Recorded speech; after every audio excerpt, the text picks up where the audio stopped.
from this love, 'cause I'm a prisoner. I just want to look my way, never back to you.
Oh, what's going on, folks?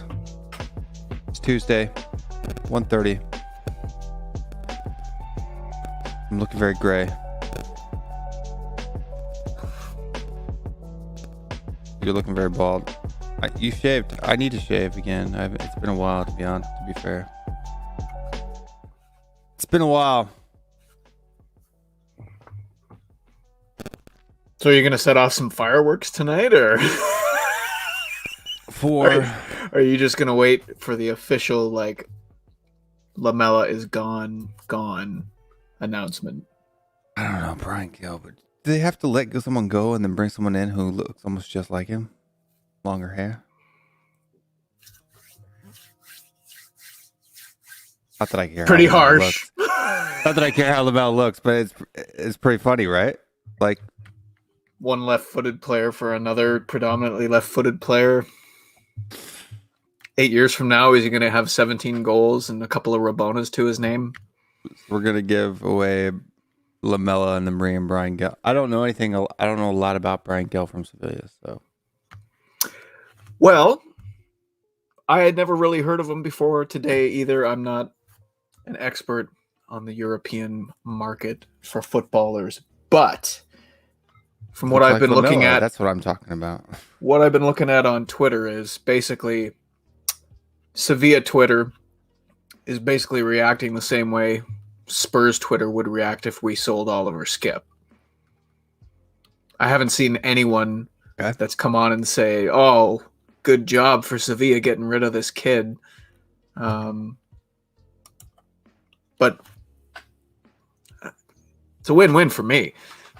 If it ends up going, I mean, we have to be realistic here. There's been so many deals and signings that have been this close, especially if you're going to include the managerial search. Let's wait till he's got a shirt and a signature. But 2 for 1. I'm just looking at the picture on Twitter from that Fabrizio Romano just retweeted like 20 minutes ago, and they look like twins, except one has long hair and one doesn't. Am I wrong in that? Do people not agree? Sunken in cheeks. I've seen Paul McCartney. I've seen Buddy there from Big Bang Theory. I've seen some comparisons. Yeah, no, I'll have to do. I honestly haven't done any research. To be honest with you, I hadn't even seen it until I opened up Twitter in our little. You were sleeping, eh? 4-minute intro. Yeah, you were sleeping. I was sleeping. Oh man, you're like Ali Gold. Things only happen when you're asleep or when you're off work. Apparently, we need Ali Gold to take some more vacation this summer. Ali, we'll see you in September, bud. Yeah, that's pretty. But there is a lot of. That's kind of what this show is just going to be about. Is just talking about different rumors. I mean, what else is there to talk about? Atlanta. I am moving to Atlanta. Something we can talk about. Atalanta. Not Atalanta, but Atlanta. I was gonna say your son's going big in the Serie A. Gianluca Buzio signed for a Serie A club. Yes, I saw that. Congratulations. Anytime an American makes it into a European club like that, it's a big deal. Same for Canadians. Yeah, well, I mean, not even that. It's the fact that he's someone from my son's club. So, like, literally a guy that used to play on the same fields that my kid played at. I mean, that's a different form of motivation, I guess you could say. But that's why I look a little unkept, because I've been out looking for places to live all weekend long, and yeah, joy. Finally, that's over. So you got a place lined up then. Yep, signed a lease yesterday. So no, congratulations. Yeah. JJ Tubb might be moving to Atlanta as well. There you go. Hit me up. I'm moving to the Duluth, like northeast of Atlanta. But Chris says that is a huge cup. You said I need my tea. Yeah, so hopefully they have a little office that should be technically bigger than the one that I'm in right now. So seeing maybe like a new set. It'll be fun. Did you watch any of the preseason match against Leyton Orient? I did. Would I say that I watched it in a manner in which I could pay particular attention? No, I watched it well enough. I think we were driving down to Atlanta Saturday morning, so I was watching on the drive down, which means I was listening, and occasionally glancing to the right. You weren't missing a whole lot, really. I mean, it wasn't much. It wasn't very pretty on the eyes. A couple of individual plays that were a little bit nice, but no, I have no idea. I don't even know what Penskeville is. Oh, thanks, Mom. My mom's moving too. She's moving back to Missouri from California. So. Oh, so that's why you're leaving town. I don't live in Missouri, so I know. I'm just kidding. I'm just kidding. But no, yeah. So now she's Just not kidding, 3 days. Mom. Now she's not 3 days away. She's only maybe 5-6 hours away. Good. That's good. That is good. And then we have Joe Lombardi became a channel member, dude. Look at that. Thank you, Joe. Welcome. You guys can become channel members too. Just follow Joe and click on the membership aspect of it. Multiple different levels. What level did Joe pick? Let's see here. Williams Ranger. Name a Williams Ranger. 68 people watching. Make sure you smash a like. There's a lot of people watching all of a sudden right off the bat. We've only been going 12 minutes. It's like 60 right off the bat. What's going on with that? Everybody wants to know about this new guy, man. Brian Gill. Brian Gill. What's up, Brad says? I'm doing good. So, I mean, I've probably done what most people who've never heard of Brian Gill do, and I've gone and watched a few YouTube compilations and done a little bit of surface study into his profile on Football Reference. What I've learned, aside from what I already mentioned about Sevilla fans being upset about letting him go, is that he's a left-footed left winger. Excellent on the ball. He's been compared with the likes of being like in the same vein as Johan Cruyff. He's a player that Barcelona has been linked to heavily in the last few years. He was on loan at Eibar last year, who did end up getting relegated, but I think he played somewhere in the neighborhood of just under 2,300 minutes with Eibar last season, and he led them in quite a few key statistical categories, especially when it comes to dribbling and whatnot. And then I think across Europe's top 5 leagues, I think he was third in the list of completed dribbles. And I mean, most of his video compilations are him beating defenders in one-on-one or even one-on-two situations and then getting a cross into the box. He's fairly slight, which you can understand, being a 19-year-old, still very young. And I think Transfer Market had his value at £27 million. So if we're getting him for in the neighborhood of 25 million euro plus Lamella, I'd say that's pretty good. There were stories linking him with Barcelona earlier in the winter, in February, and they were estimating that his release clause was going to be in the neighborhood of 43 million euro. I know that, like, I've seen quite a bit of people asking, why are we signing a left winger when we have Heung-min Son? Why are we signing an attacking player when we need to address the defense? From a personal standpoint, I'm glad that we're doing business of any kind at this point. It's getting early late, as they like, or it's getting late early, as they like to say. I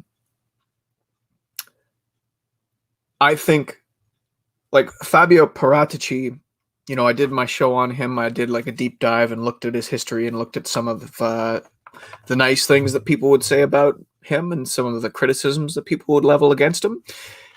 He made his name in football coming up as a scout. So, and one of the heaviest criticisms against him is that, when he took over for Giuseppe Morata when he left for Inter, he had difficulty putting together a coherent squad. So for a team that I have already kind of I'm not going to say I've written off our squad for this year, but my expectations have been tempered. They're tepid at best. I don't expect us to get top 4. I'm hopeful that we might be able to get a trophy, but I think we need more change than what's happened. But given all of those things put together, I don't think that this year is going to be a year in which our competitive window is open. So to get a young player with a bunch of upside, even though it is a high fee for a 19-year-old, let's face it, and getting rid of one of the players who I list on Deadwood who need to be moved on, I think it's good. I think it's a good start, you know? Yeah, no, even with the Sanchez Romero deal as well. If Sanchez doesn't go the other way on that deal too, that one I have less hope for. That one I have less hope for because I think Atalanta would have to trigger their purchase clause early from Juventus, and then they would have the ability to resell. I think that from what I've read, that deal is a little bit further apart. But the thing is, like, we've been linked with almost every single player in Europe at this point, and up until today, I had never heard the name Bryan Gil. So it's really hard to kind of forecast what's going to happen for the rest of the window. I think that's kind of the point. I think that's kind of what Mr. Paratici, Patamatucci, I think that's what he does. Is he, we're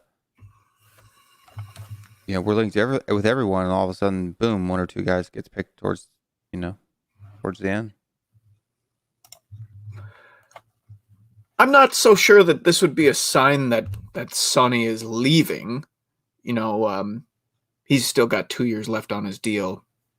There haven't been any rumblings about that. For me, I don't think this kid walks into our team, but I think this is because I know that from what I've read, he can play on the right-hand side, as can Heung-min Son. Or if we play in a 2 up front, you could have Son and Kane up front, and then Bryan Gil out on the left-hand side. I don't think so. No, I don't think he's actually signed. For me, it's encouraging because now, if the kid is quality, or even if he's not, I think he would be he's a good option to have to play in the Cups and in the Europa Conference League. Is this just another Jack Clark, or is this kid for real? Because everybody said the exact same thing when Jack Clark signed. Right. And he's been bobbling around between clubs, and I mean, it's an entirely different price point than Jack Clark was, right? We spent like 15 million or 10 million pounds on him, Jack Clark. Right, but this kid is valued at 43 million euros or whatever. So we're paying 25 million euros plus Eric Lamela for him. So it's 2 to 3 times what we spent on Jack Clark. Who knows? I mean, this is one of those deals where it's really hard to say if it's a good or a bad deal until we see what the kid is capable of doing. Is he capable of playing on the right? Yep. I'm okay with that. Yep. It could be inverted.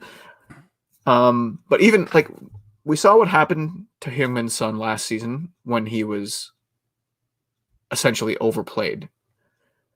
He got worn down. He became less effective. He got injured. He had difficulty recovering from the injury. So as much as we need defenders and not backup left wingers, I have no problem. I have no problem with the deal. No problem at all. Well, I've said this whole window that if we end the window with 2 center backs and a right winger, someone who can play in the right wing, that I'll be happy. Is Bryan Gil, Lamela's doppelganger, person I was necessarily hoping for or expecting? No. If he's someone who can come in and do a job, okay. We'll see, though. In terms of Bob's question, I mean, we were told we needed to sell players before we bought them. The only player that we've sold so far is one Foyth, and the fee that we got for Foyth doesn't cover the fee that we're going to pay towards Brian Gill. So this is difficult because we've been sold this story that, you know, we're out of pocket and we have no money and everything, and yet we're spending money. So I mean, we had the same thing. It was the same thing last summer. We spent 65 million. We were told we needed to sell. We didn't sell anybody, and we got Bale on loan. So I don't think that this stops us from making a move for another for a defender or addressing other needs. We still have other players that we can sell as well. For sure. Emily Dunn says, "Hey guys, great show. Thank you, Emily, for the support. I appreciate it." 1,000,000%. Genty, amazing. This is that comment that I made. That's not a criticism that I am leveling. That is criticism that other people from inside Italy have leveled against him. So, and the thing is too, like, you could argue, okay, it depends how much of Juventus's success you want to pin on Fabio Paratici, because again, there are many inside the Serie A realm that think that the true brain behind what was going on at Juventus was Giuseppe Murata. He left in I think it's 2017 or 2018. Some of the transfers that took place since his departure have been questionable. Gonzalo Higuain is an example of one, a complete flop. Not every transfer is going to work. That's not what I'm saying. But that's not something that I have leveled against him. You know, he's left Juventus. You know, they snuck into the top 4 in Italy on the last day of the season this year. That's shocking for them, right? So they have definitely been trending downward since Morata's departure, since Paratici was given more responsibility and power. There's no denying Juventus have been very successful. That's true. But how much of that can be attributed to Paratici is another question. If he builds a winner at Tottenham Hotspur, I think that we can call him a world-class director of football, because that is a very difficult job. When you have the financial power of Juventus and the allure of Juventus, bringing in quality players and spending lots of money is expected. So, you know, that's my angle on that. And sorry, Ginty, I hadn't seen the question until just now. Yeah, no, I don't disagree, but I don't agree. Hotspur TV, are we spending Kane money? Bob, come on now. Come on now, Bob. Gotta be all about, like, you're not gonna believe things, so holding the shirt, and then you got Josh all up in your brain. Josh with his story. I love you, Josh. His stories. Oh no. Kane's not going anywhere.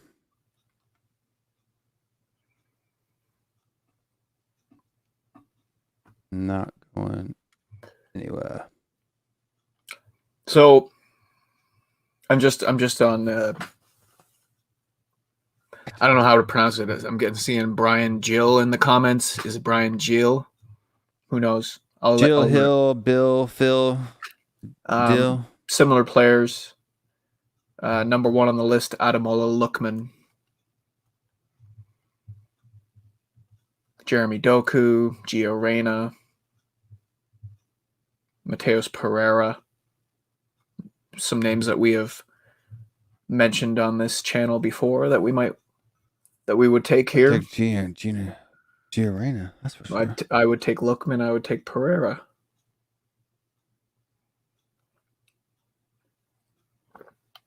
I mean, who's going to play for Borussia Dortmund though next season? I don't think they Borussia Dortmund are unbelievable the way that they are able to just farm talent. According to Fabrizio Romano, like, this is like happening, right? Like 7 minutes ago. Out working on personal terms.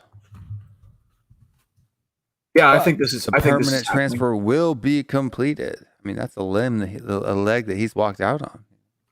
Here we go soon.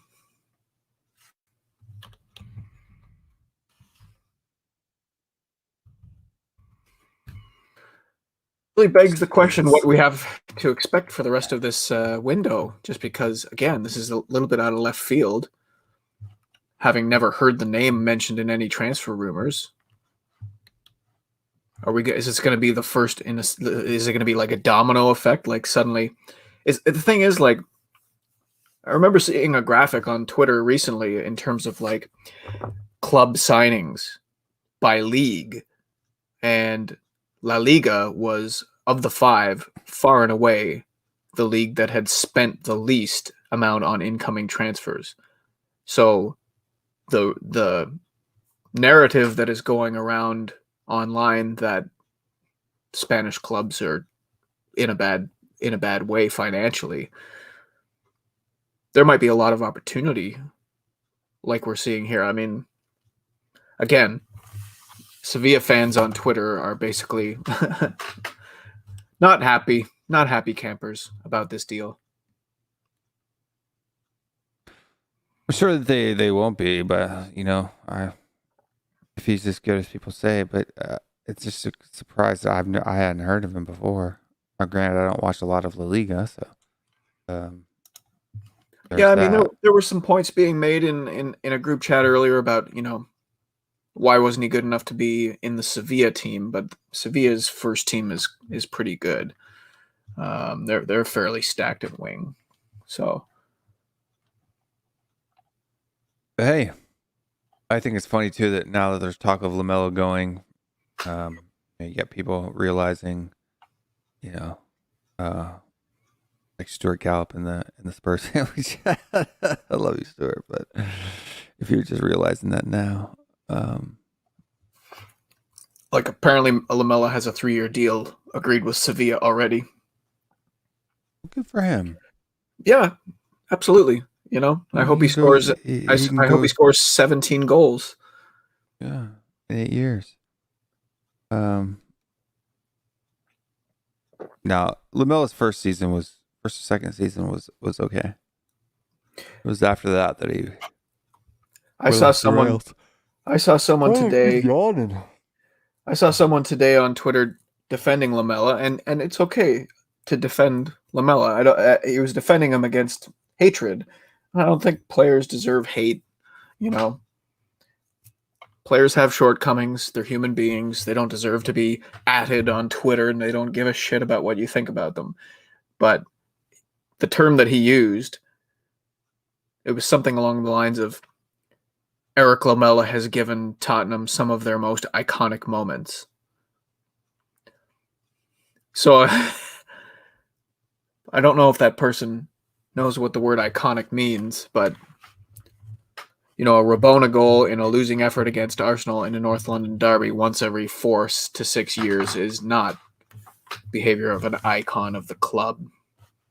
Definitely not. Todd, there's a huge gap between good servant and icon/legend, and to say that any moment of Eric Lamelo's has been iconic is or legendary. You say legendarily bad is basically like spitting in the face of the club's history, because this is a club that has a rich and long history of winning trophies and glory, and Eric Lamela has not been a part of any of that. Todd says, "Will, your vibe feels like the Spurs have worn you out." No, I'm worn out from driving 5 hours at 6 a.m. in the morning and then coming back, you know, the next day and basically driving for 2 and 3 days straight. That's I've seen some stories that have projected this kid's value to be in the neighborhood of 150 million euros in a couple of years. Now, I don't want the weight of the world to be put on this kid, right? Because, you know, like, football fans in general tend to get carried away a little bit, but especially Tottenham fans, and I'm guilty of it. That's part of the fun of being a football fan, is getting carried away. You know, when a manager wins a trophy, the team literally carries him away. It's a big part of what goes on, but not to the point of it being detrimental to the players' ego, confidence, self-expectations, that type of thing. But let's hope he's young and hungry, and he's going to come in and push the other players and fight his way into the team and be successful. Yeah, and then the second half of that looks like you'd be negative even if we sign Messi. I don't think I've been negative. Have I been negative? I thought I passed that negative hat on to you, Cody. Me? No, just recently, for people that don't know, it's an inside joke. I'm teasing, but Cody's been a part of some very serious debates in Twitter groups. Having a debate is not being negative. I know, but I get that hat all the time simply because I disagree with an opinion and I discuss it, passionately. And look, if I'm in a debate with somebody and we're in a back and forth, and one person is using the words pathetic and joker, I would say that person is being negative. Thing is, people like to try and read between the lines when you're in a debate with them online, and I deal in facts, facts and opinions. But when somebody tries to take an opinion that I've expressed and either blow it out of proportion or misunderstand it or rearrange it in a way that it wasn't intended, I will put a stop to that. I will clarify, but no negativity. I don't know what negative means. Like, that's the new term that people like to grab onto, is if you criticize anyone's favorite player, then they automatically label you as being negative. And that's really harsh, especially for someone like me who likes to argue and debate. I get in trouble quite easily for that.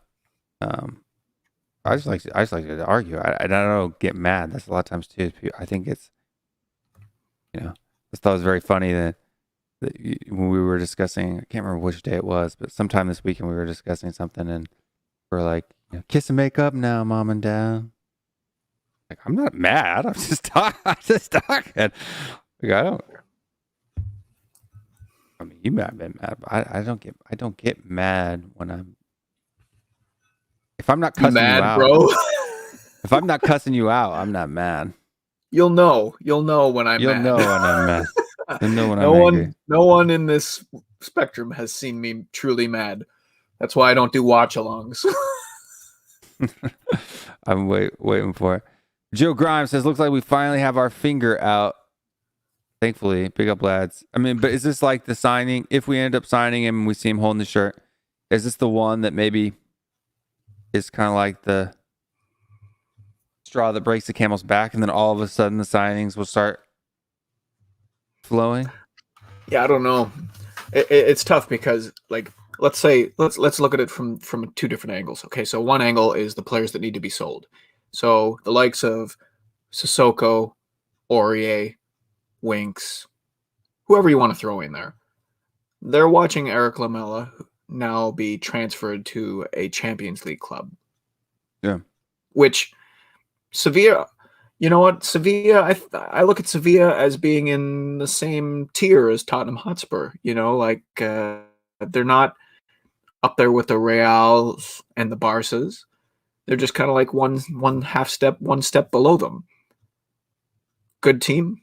Sevilla have won more European trophies in the last 20 years than most clubs in world football. Now, a lot of that is, I think they're a 5 or a 6-time Europa League champion, but that's more than we've won. But now is like, if we want to try and move Moussa Sissoko to Bologna, or are these players now going to look at what's gone on with Lamela and say, no, I want to be going to, I want the move to be at minimum sideways, and if not, upwards. I'm hoping that the dam is going to break here, and in the next 10 days, we're going to have 5 more deals announced and 5 more players as part. This whole like, I don't know if I want 5 though. This whole swapping players, I'm in love with this concept because we've been linked with like, okay, Davinson Sanchez was going back to Sevilla in the Jules Koundé deal. Davinson Sanchez has been linked as a potential piece going back to Atalanta in the Romero deal. I love this. I love this concept. Kill 2 birds, 1 stone. Bam. Do it. Yeah. 100%. And no, mother. Alan, that's Alan's English name.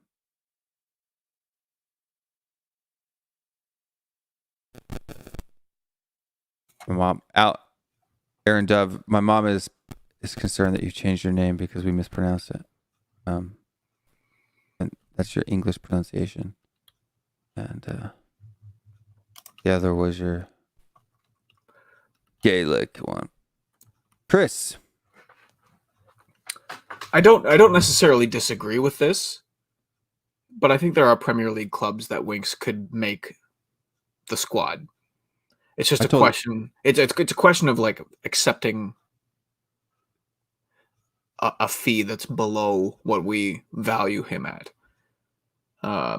Is a team like Villa,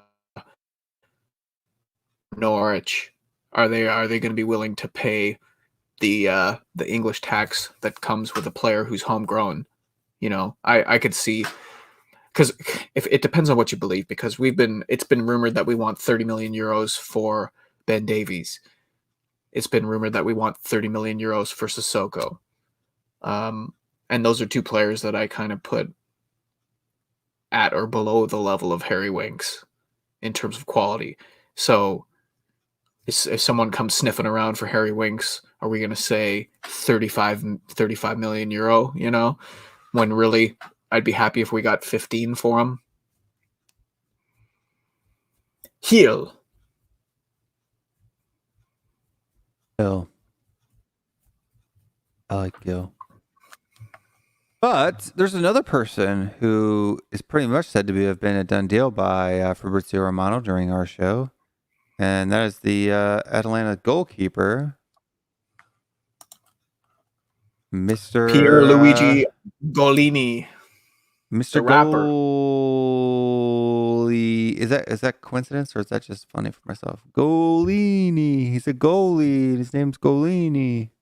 If he ever scores, you can sing that song. Go. That'd be his chant.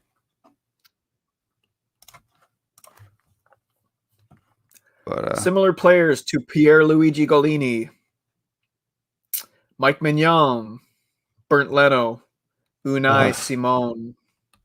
You're not feeling with me with much confidence.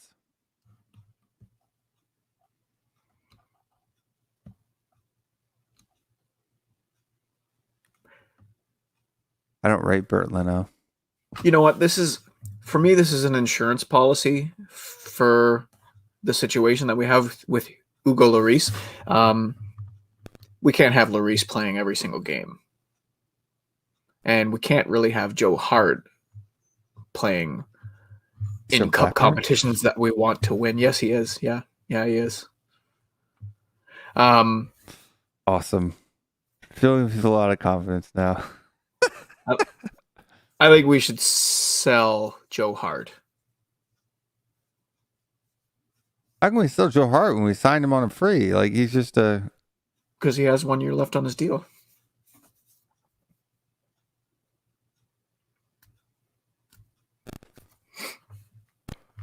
I don't know. What if he's yawning? It's like I can't breathe or something. Starved with the oxygen. He started 25 games with Atalanta last season. I mean, is he an upgrade on what's his name? Lloris? No. Whiteman? No, the guy we let go this summer. Oh, Gazaniga. Yeah. I think so. This You guy can't be upset then. This guy's played a lot for Atalanta. Atalanta, who are a good team. I don't From think Lloris is going anywhere. what I've read Not is this that the year. deal is a loan deal with an obligation to buy, an option for a second year, and the obligation kicks in if he plays 20 years. Would you like a coffee? No, I don't know what's going on, dude. It's literally because yawning isn't necessarily. I'm not tired, Do I bore you? but I'm having like oxygen problems, I guess. But it's literally driving me nuts. So 6 minutes ago, Fabrizio Romano, Brian Heel to Tottenham, and Eric Lamela to Sevilla. Swap deal now to be completed. Also on personal terms side, both players will join the new club on a permanent deal. Here we go. Paperwork's ready to be signed soon. Sevilla would receive 25 million euros as part of the deal.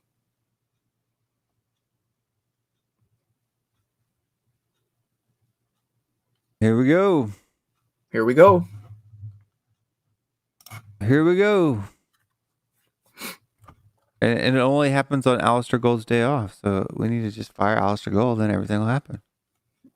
Fire Alistair Gold into the sun. Not the newspaper, The Sun. Because I'd rather have him be at Football London than The Sun. But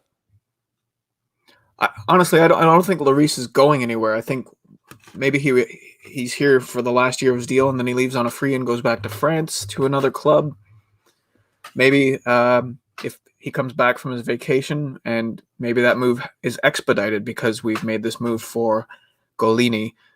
But I like that we're being a little bit proactive in terms of our situation at goalkeeper. I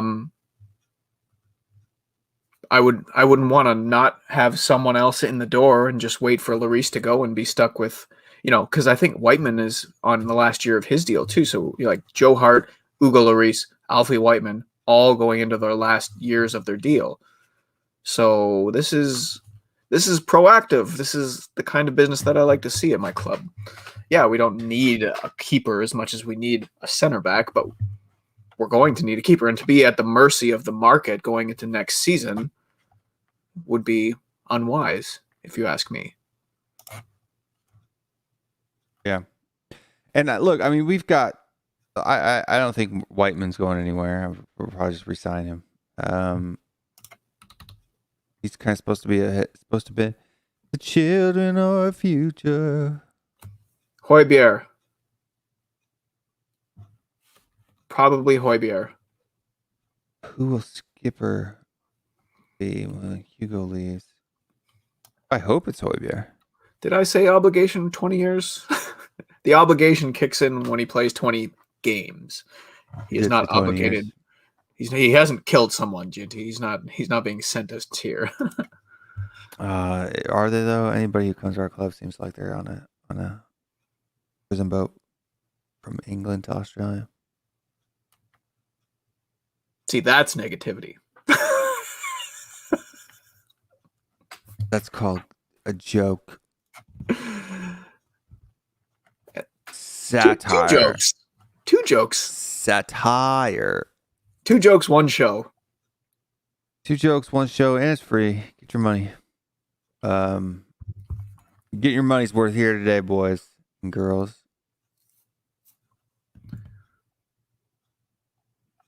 I'm trying to read comments and Twitter at the same time because it's kind of blowing up. My notifications just keep popping off.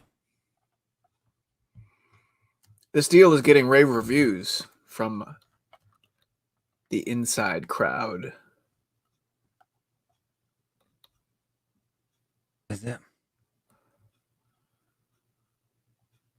Looking at the chat. Some people really rate this kid, so. Yeah, Cenk.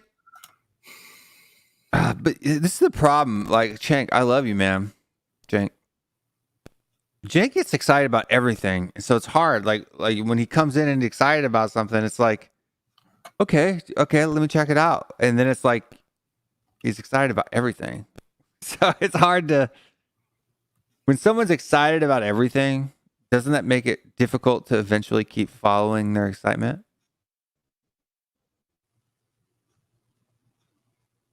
No? Am I being weird? 'Cause if you're excited about something all the time, eventually, it's like Jenk, I love Jenk, and I think Jenk's a dude that has amazing knowledge and insight onto things. But it seems to me like Jenk is always, anytime we're tied, linked with somebody, it's like he's excited about it. You know what I mean? Like, oh, it's gonna be great. And then it's like after a while, if everything's great all the time, you know what I mean? It's kind of like if say you're married to a lady and she's excited about everything all the time, right? Oh my gosh, a bird shit on my car, and it's like, yeah, that's great, you know, that's lucky. Might be more of an indictment of the state of our squad than an overreaction. Like, I'm not saying it's an overreaction. If the excitement is genuine, right? It's not an overreaction. It's just, I think there are some people who can be very pessimistic, right? Always looking on the downside of things. And there's people that can be very, you know, overly excited about things. And yeah, I don't know. I just like Cenk because he's always excited about stuff.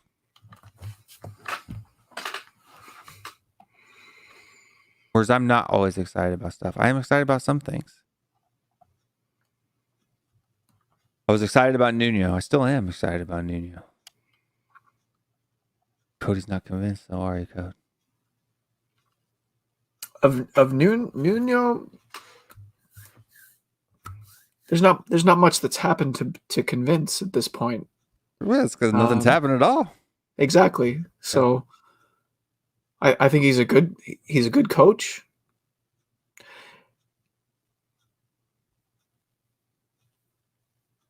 Who knows?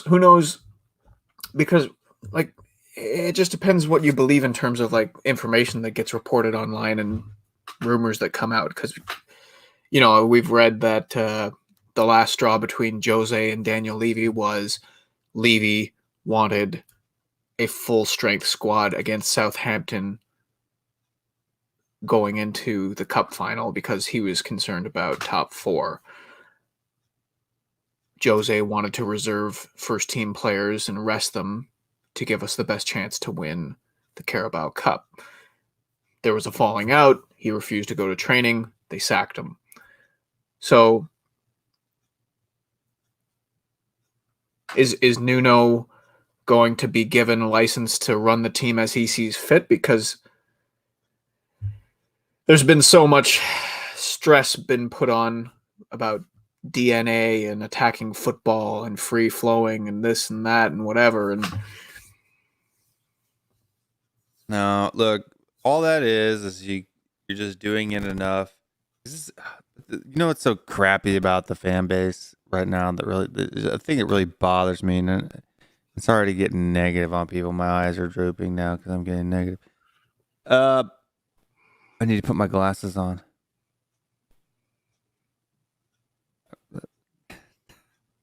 Anyway,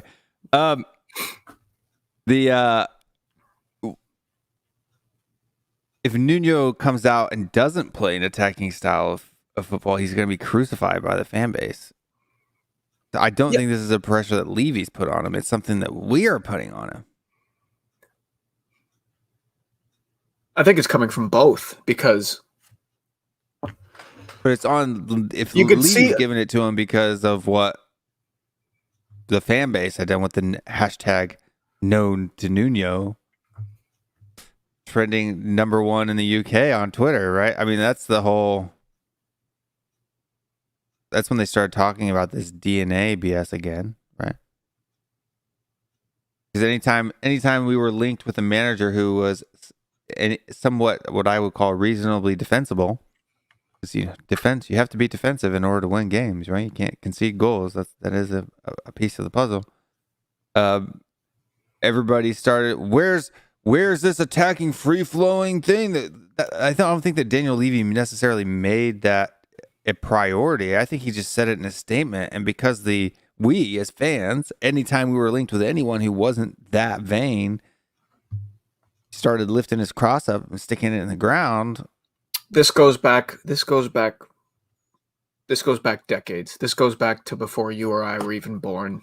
This Tottenham, the Tottenham way, the beautiful style of football. This is something that has been ingrained in the fan base for as long as they have supported the club. So it's not surprising. It's not surprising that it went south with Jose. I actually wonder what would have happened if we had fans in the stadium, watching the way that we were playing. Would we have played the same way? Would the results have been a little bit different? Who knows? But this whole prioritizing playing an exciting, free-flowing, attacking style of football, this has been something that is part of the psyche of the fan base, and I don't know if that'll ever change. We just happen to get the best combination of both what is expected in terms of the way that Tottenham are historically expected to play in terms of style, but also having solid, talented, strong defenders. When we had Maurizio Pochettino in here, we had the best of both worlds, because you cannot win anything with a bad defense. In fact, you can't even play a good attacking style without a good defense. So I just wonder, is Nuno going to, when we talk about Nuno and what my expectations are for him, how much control, how much say is he going to have? Is he being forced? If he was given the freedom to run the club and make the transfers, or at least suggest the players and work with Paratici, and it was built towards what he thought was going to give us the best chance to win, does that fall in line with what not only the fan expectation is, but the expectation that has now been impressed upon him by the chairman? Who knows? Yeah, and I don't think it's the foundation. I don't think this goes back further than I don't think this concept of attacking football goes back even as far as the 1960s league winning squad. It only goes back like the 70s and 80s when we were kind of shit in the cup team. It's not the foundation of the club. No, it goes back further than that. It does. It goes back all the way to the roots of the club, all the way to when the club was first becoming like a professional institution, when they first broke into the Southern League, when they first began importing Scottish players who were well drilled in the push and run style, which was originated in Scotland and was brought to England from the north. It goes back to the early 50s, late 40s, when Arthur Rowe brought the team from the second division, won the second division, and then the next season won the first division.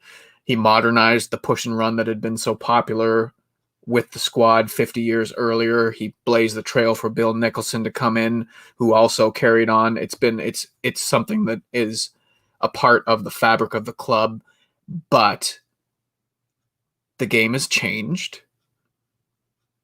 The competition is much more difficult. Trophies are more difficult to win. Defense is more a part of the game now. I would say defense and probably you was can even see you can more see of a part of parallels the game. between this. You can see parallels between this question, and you can see that across all team sport. All team sport. You look at teams that are winning championships in almost every major sport now. Very few of them are attack first. Whether it's basketball, American football, hockey, most of the teams that are winning, they start from the foundation of being solid in defense, and they build from that. Trying to build a team around attack in professional sport, in my opinion, is like trying to build a pyramid upside down. No, and like I said, I didn't even know this is a football manager, because I've heard we people use this quote in every sport, right? That offense wins you games, defense wins you titles. So yeah, another iteration of that saying is offense gets the glory, defense wins the game. And I find that a little bit more apt as it applies to Tottenham, since, you know, the word glory. no, but it's definitely true. If you're given away, right? It doesn't regard it. You could have Mahomes playing quarterback for you, but if your defense is just letting people run Hail Marys every single time, Yep. you're not winning any games. I don't care how good you are, but Yeah, just look at how good our back four were in the heyday of Maurizio Pochettino when we were getting regular Champions League football. Kyle Walker, Jan Vertonghen, Toby Alderweireld, Kieran Trippier. We had solid defenders across the board. Danny Rose, in his heyday, one of the best left backs in Europe. You can't play high pressing attacking. You can't play any kind of winning football without proper defense. If you want to play a high pressing attacking, we saw what the Leeds game at the end of the season is the perfect example of how we cannot play a high pressing attacking style of play against Premier League quality opponents without having athletic, capable defenders, because all it takes is 2 passes to break our press, and then we are done. We're torn apart. Newcastle, another perfect example. The 2-2 at St. James Park. Johnny Shelvey, John Joe, just tearing us apart, running rampant in the midfield, lobbing balls into the box freely. You know, the space, we don't have enough team speed to move up and down the pitch as a unit to both attack and defend. So when we get caught out in transition, we become very easy to play against. somebody else go live or something? Where'd everybody go? Or are we just boring people so badly that they're running away? Mr. Matt's live on the Brian Gill. I'm sure it'll be a short one. Oh, he's got the Euro expert, Alex. I don't know. Do you follow him on Twitter at all? Only because you tagged me in his mic issue. Yeah, did you talk to him about that? I commented on it. I just said, You say get a new mic. get a new cable and then get a new mic because that particular one is garbage. Hey, there are some people that I have one. I have it. It's right there. See that little white spot next to that flag over there? It's too far away for me to reach. Otherwise, I'd do it. No, That's what I'm using right now. The snowball, the little white snowball. If you're gonna get a snowball, you gotta get the black one. The black one is decent. Yeah, that one's decent. The white one is garbage. I'm telling you. The black one is the older version. That's of funny the two. because Shy has the white one, and he always has like a little bit of a recurring popping sound. The white one is garbage.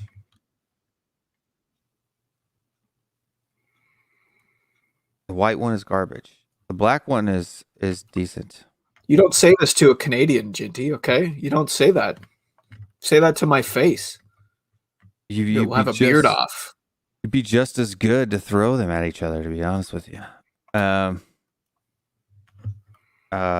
Blue makes good mics, but that white USB powered snowball is. Yeah, but not everybody wants to spend hundreds of dollars on a microphone, you know? You don't have to spend hundreds of dollars. There's other microphones you could buy. I mean, heck, you'd be better off buying some nameless Chinese branded piece of poo-poo from Amazon, to be honest with you. Believe in what process, Jason Groves? Are you like listening like 10 minutes back again in the middle of a show, commenting on it? You ever notice if some people do that? I've done it myself, to be fair. And we're talking about microphones and how it's being a piece of crap. I'm not. You've made me stutter, Jason. Then 5 minutes later, because he's behind He'll tell us what he's talking about. Honestly, this is a difficult 19. question. I don't know much about the kid. We're talking like it's already happened. It hasn't. Well, I mean, the last post said personal terms agreed, so I would be even for Tottenham, I would be shocked if this fell through. But do I think he has the potential to be better than those two? But I don't rate Lamela, Aside from tenacity and work rate, I don't know very much about. I don't see what Lamela brings. It's you. I don't know Spurs 141. Spurs 141. I've seen her on other YouTube channels. I think she was on Paxton Road. But we were back and forth on Twitter once in a while. Gotcha. Welcome to the show. If you're new, do like and subscribe to this channel. Especially if you like seeing Cody. He's here at least once a week, maybe. Look, from the perspective of the question that Inot Nursh asked, I hope that one day he will be a massive upgrade on either one of those players. It's much too early. We don't even have it over the line. He's a kid. He might end up getting loaned out. I think we have enough football in our future between the Europa Conference League and the Cup competitions that there's going to be a lot of opportunity for him to get game time. I've only just watched half an hour of highlight reels of him. He seems to be a natural footballing talent. I have no idea if he's going to be better than Lamela. I certainly hope so. Lamela scored 17 Premier League goals in 8 seasons here. He started, I think, 70 matches in his first 5 years, and we gave him a 5-year contract after that 5 years was up. He's made £80,000 a week for 416 weeks running. I certainly hope that he ends up being a better investment, because we're paying 25 million euros for Brian. We paid 25 million pounds for Eric Lamela. And if you apply inflation to that 25 million pounds that we paid for Lamela, we paid a whole lot more. So yeah, I mean, Paratici, his background, his specialty, the reason that he made his name in football was because of scouting. So I have no problems with him buying from this demographic, this age group, buying players who have big potential. I will trust him until he gives not to trust him. Yeah, but that's Daniel Levy's thing, man. And I don't want to see another summer window where we buy 6 players that cost 25 million. You know what I mean? But we're horrible And at not spending money. sign- Look, I I know know. what you're saying. I would love if we acted like a big club. But any time that we've tried to dip our toe into the big club market, it's blown up in our face. Blown up. Our record at, like, you look We've at never like, done it.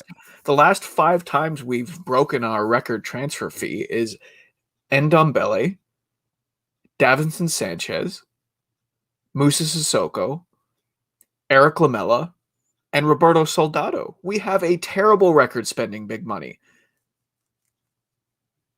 Yeah, it's because we spend it in the wrong place. Why were we going in for Davis and Sanchez 2 years ago, or 3 years ago, 4 years ago? And Ndombele was sought after by top clubs in Europe. Sure, I don't think that's necessarily blown up in our face yet. He had one bad season or one. Well, it hasn't exactly with worked some out. issues. You would certainly hope. I could think of far worse players on our Look at squad than him. Look at the impact that Ruben Diaz had at Manchester City. A difficult team to improve. They spent less on him than we did on Ndombele. Is that a dog whistle? And we're like, there's no excuse for spending 64 million on a player and not having an impact in 2 years. I don't think he didn't have an impact. I think he had an impact. I think he had an impact in the first half of the season. That is first year from the restart. And he had an impact in the first half of the season last season too. It was the second half of the season that when everyone's form started going downwards,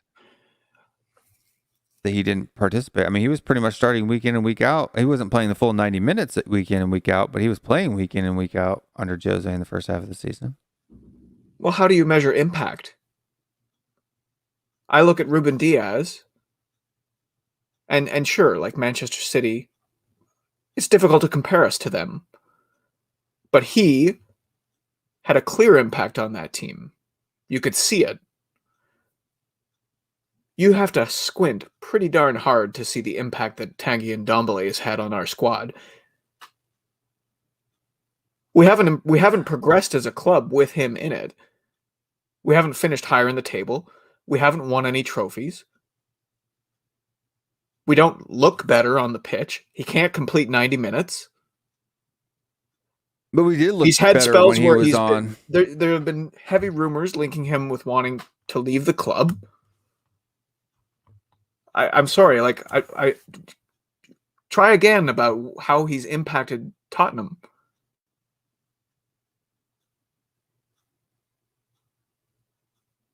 A lot of his creativity and flash was responsible for our success in the first half of the season last year. So we have some nice highlights to look at. Well, I mean, if we would have gone on to win the league, wouldn't people be saying that?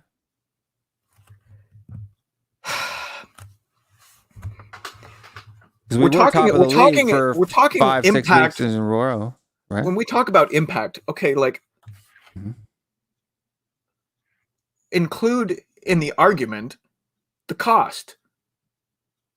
He has not come anywhere close to impacting this squad compared to what we paid for him. I would say he has provided maybe 20% value on what we paid for him. I think, me personally, yes, I will agree, Ndombele has the potential to become a world-class, quite possibly the best player in the world at his position. How long do we want to wait for that to happen as a club? At what point does it get to the point where it's like, okay, because we've seen mistakes made with players in the past who fall off, and we give them another year, and we give them another year, and we give them another year. And then suddenly 8 or 10 years, not 1.5, right? Yeah, for sure. But me personally, if someone came in here and offered us what we paid for Ndombele, I would accept it. Yeah, I mean, if we could go and find someone who's better. This is the thing for me. Like people like to confuse me, especially when I was in on Lamella. I'm sorry, but better than what? Better than what he is doing as he's doing. Just because. What is he? What is he that difficult to replace? Yeah. If we sold him for what we paid, do you think we could bring in a player equal to or better than? Name a midfielder that we have currently out of the 7 or 8 of them that we have who's better than him. Well, Højbjerg is better than him. Maybe not at what Ndombele brings. Not but Højbjerg is better. Højbjerg is an example of a player who's provided incredible value for what we paid for him. I'm not talking about how much value. I'm talking about which midfielder do we have who is better than him? None. That doesn't make him worth what we paid for him.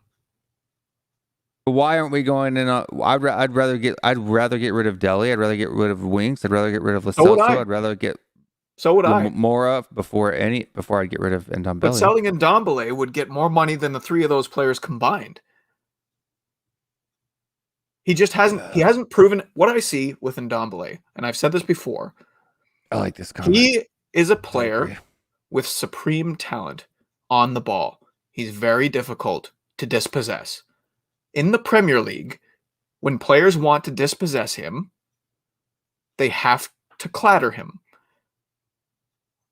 He is shown over time, as he takes more and more hard tackles, he is less willing to engage in the style of play that he is most effective at.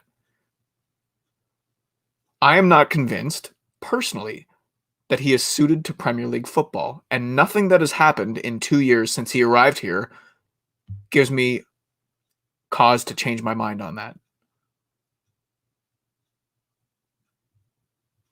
I'm not saying that I wouldn't necessarily sell him if an offer came in. I'm just simply saying I tend to give people benefit of a doubt when they're newer to a club and to a league. I tend to get like Bergwijn.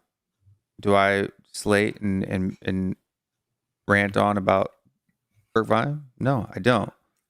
So here's my concern, because we're kind of at that point. Okay, so yeah, it's only been 2 years. Again, it's been 2 full years. Is it 2 full years? Yeah, I thought wasn't he winter's window signing or no? No, he was here when Poch was still here. Gotcha. So, I mean, in terms of like the original argument, other teams will buy a player for the price of Ndombele, and that player will transform them immediately, right?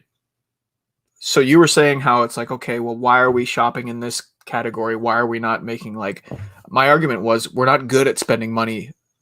We're not good at spending large sums of money. And by no means do I want to excuse our ownership from being active in that market. My hope is that Paratici brings with him expertise that allow us to be successful in buying players in a way that we haven't been for the last four seasons, give or take.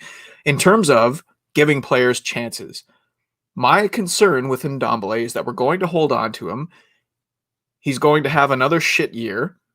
His value is going to decrease. We're going to try and sell him. We're going to try and get full price like we always do with other players, and we're going to end up stuck with him. Yeah, and thing is, like, there's no guarantee that if you sell a player, let's say we sold Ndombele and he went back to France or he went to Spain or he went to Germany and he absolutely bossed it there. You can't operate on the fear that a player will be successful at another club like that, because there's nothing guaranteeing that he will ever be successful here. Do you think that sometimes Spurs in our situation, do you ever find yourself thinking that maybe it can feed into a xenophobic bias at times? I like looking at this comment here. One of the best builders we have, period, but his attitude sucks. I have found myself, I would say, in the last 6 months, and this isn't a dislike for the French people in general, but I don't like French footballers. In fact, anytime we're linked with someone who's a French international, I'm immediately against it.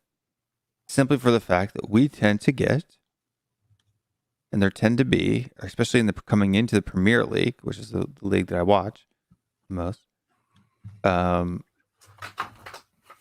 French players that have piss poor attitudes. Aurier, Ndombele, Pogba. Aurier's not French. Rabiot.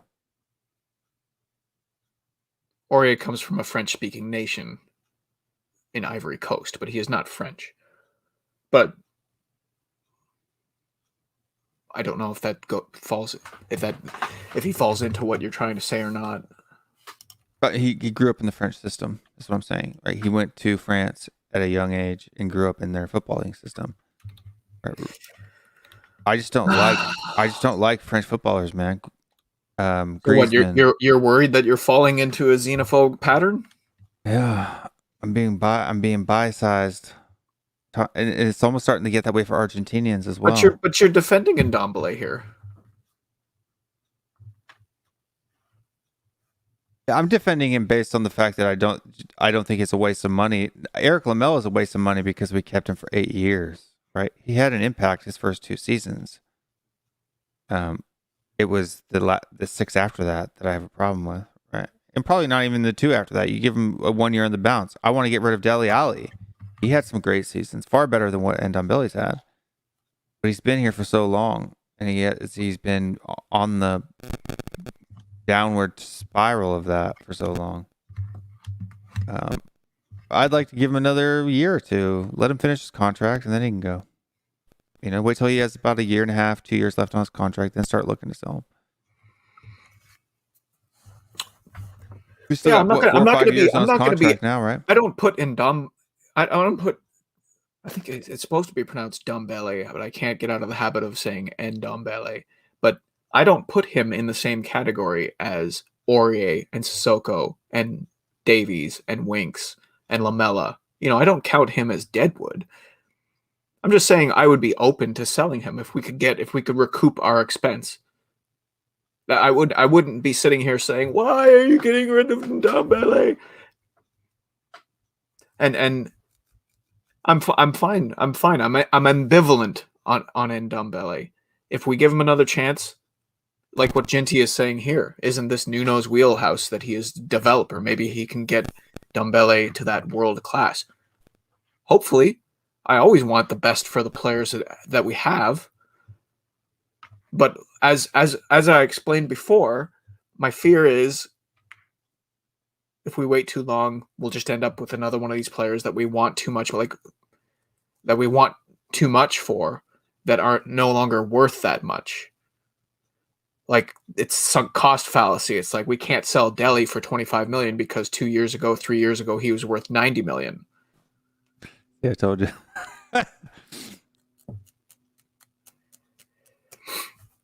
Welcome back 30 minutes later. With a comment.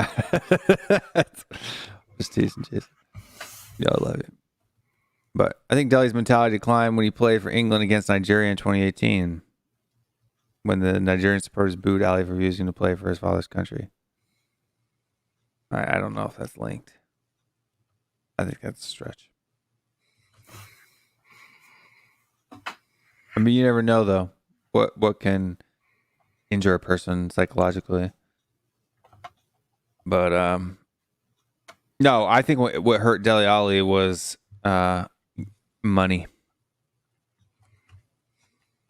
The problem started when he signed his new contract and his weekly pay tripled. That's when the problem started. There are players who are motivated by success. There are players that are motivated by criticism. There's players that are motivated by trophies. There's players that are motivated by money. And when a player is motivated by money and they get it, they do tend to lose that fire. And you hear that a lot when it comes to Delhi, that people will criticize him that he's lost the fire, or some people say the eye of the tiger. You look at games gone by where, Delhi was nasty. Delhi had an edge. Delhi, if you did like a side by side of Delhi, from 2017 and Delhi from last year, they don't look like the same player on almost any level. There's lots of ways that you could try and break down Dele Alli's fall from grace, but that's what I don't want Tanguy to become. That is the cautionary tale that gives me reason to be apprehensive about holding on to him for 2 more years.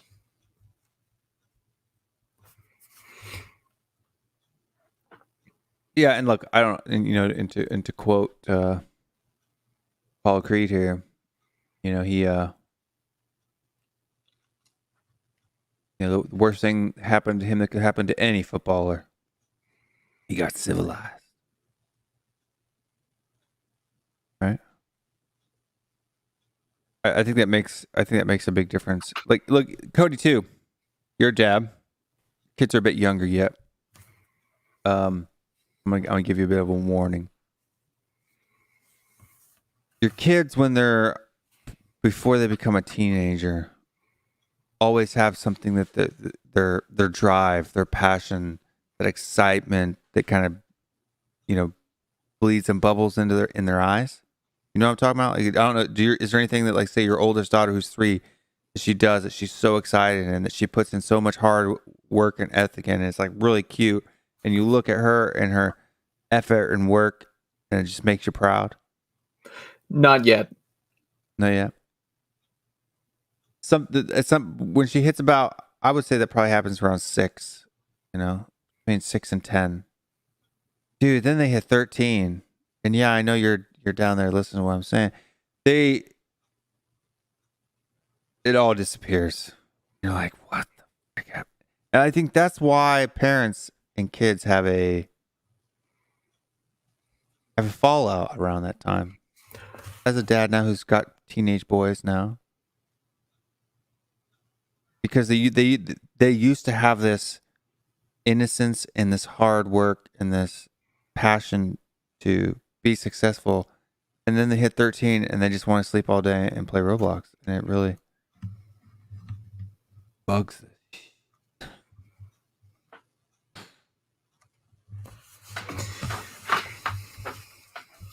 But I think that happens.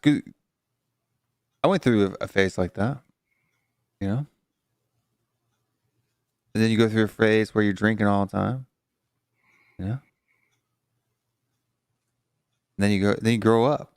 But by then it's too late, I think, for an athlete. I don't know. Some people never grow up. You're grown up.